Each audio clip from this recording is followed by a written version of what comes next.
4 years ago, a man was transported to a facility where he had no contact with his friends, family, or outside world. Now you might be wondering to yourself, what did this man do to deserve this? Was he arrested? Was he taken to prison? And why was he abruptly confined in the way that he was? Well, I'm here to tell you today, ladies and gentlemen, this man did nothing wrong. His name is Pete Osmond, and he served in our U.S. Army for over 20 years. This is Mr. Pete, my dad's best friend.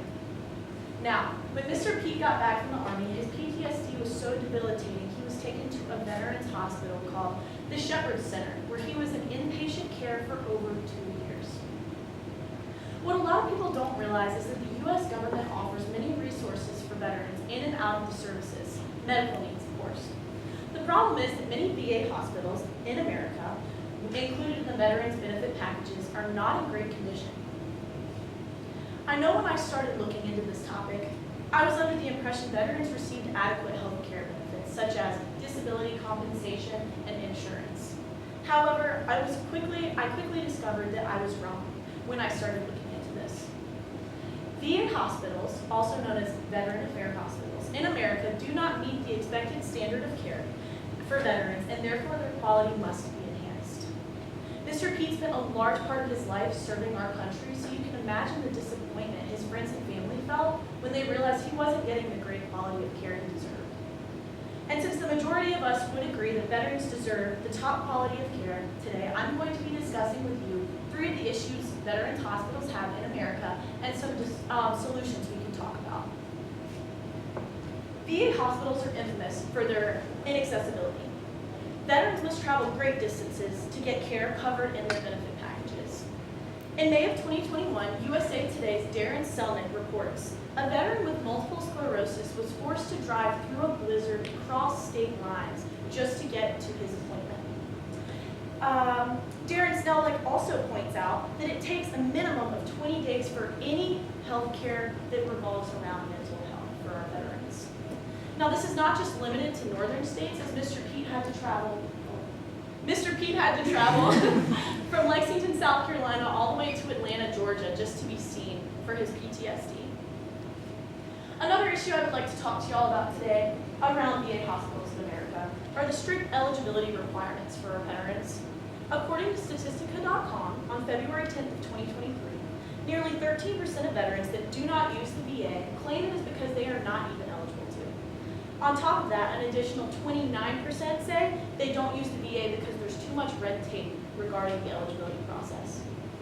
Now, as you can see, nearly 1/2 of our veterans that choose not to use these benefits claim it is due to eligibility alone. This means that there are so many veterans right now that are not getting health care that they deserve because they are not eligible. The final problem we need to discuss today is the overall quality of care that veterans are getting in the VA hospitals, assuming they are actually eligible to use these hospitals. According to the New England Journal of Medicine, in 2022, an increase in admission numbers has led to serious problems maintaining the quality of care and staff in these hospitals. Statistica.com claims, on top of the 45% we just discussed, 18% of the veterans that do not use their benefits claim it is because they do, or claim it is due to the fact they fear the quality of health care they're going to be getting in these facilities. That's just sad to me. Now that we've established that VA hospitals do not provide adequate quality of care, I would like to discuss some of the possible solutions to these problems. The first problem is the inaccessibility, and we're going to talk about how VA hospitals would be likely improved if advanced access clinics, or ACAs, were implemented. An ACA is basically a proposed system of management by the Veterans Health Care Administration. It's a more efficient way of scheduling, and it allows veterans to be seen the day of. Similar to a teledoc visit online, veterans can be seen for more minor medical needs. This also eliminates the need for veterans to travel out of state unless obviously it's an emergency or they need extended care time to stay, such as Mr. If he comes back up.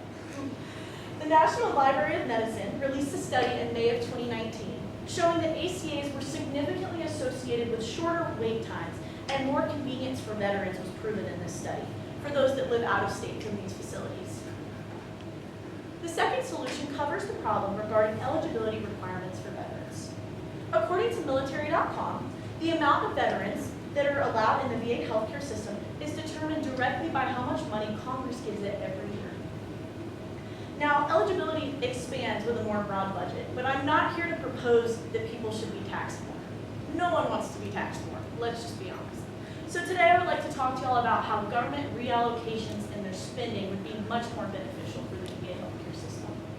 In 2019, Reader's Digest reported that the government spent $239 million on software that the IRS never used. $136 million was spent on NASCAR advertising for the National Guard. Now, Reader's Digest reports that 26 members were recruited, but 0 people were actually eligible after the training to enter into the National Guard. Additionally, $239 million was spent on an airplane that ended up being 12,000 pounds too heavy, and now it sits in a garage. So as you can see, over $500 million was reported in this article to have been wasted that could have been reallocated for the VA benefits. Finally, we're going to discuss a solution about the quality of care in these hospitals. Obviously, as the quality increases, so does budget, understandably, but that's not what I'm here to talk to you about today. In 2022, Oxford University Press's Jennifer Sullivan claims ongoing professional development to implementation specialists and practitioners is much needed in these facilities. Medical staff needs more advanced training by the government because it's a government-provided care facility. She also recommends more opportunities within the VA for formal training, both accessing higher education and higher training for the individuals working in these places. So as you can see, we've discussed today that the VA hospitals struggle to give an adequate quality of care because of their inaccessibility, their strict eligibility requirements, and their overall low quality of care. As we discussed, ACAs, better government financial reallocations, and opportunities for higher training are all possible solutions. However, this being said, sometimes merely being aware of the problem can be a solution in itself. If enough people recognize that veterans have served us, and now we have the opportunity to give back to them, positive change is so much more likely to happen.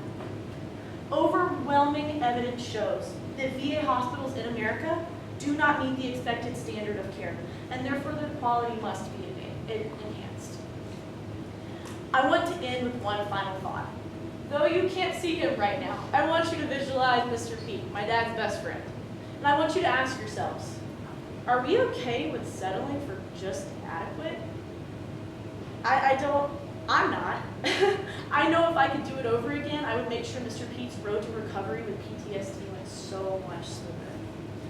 The sad part is there are so many people right now that are in his shoes.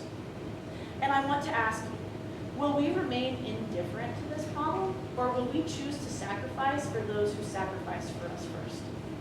Thank you.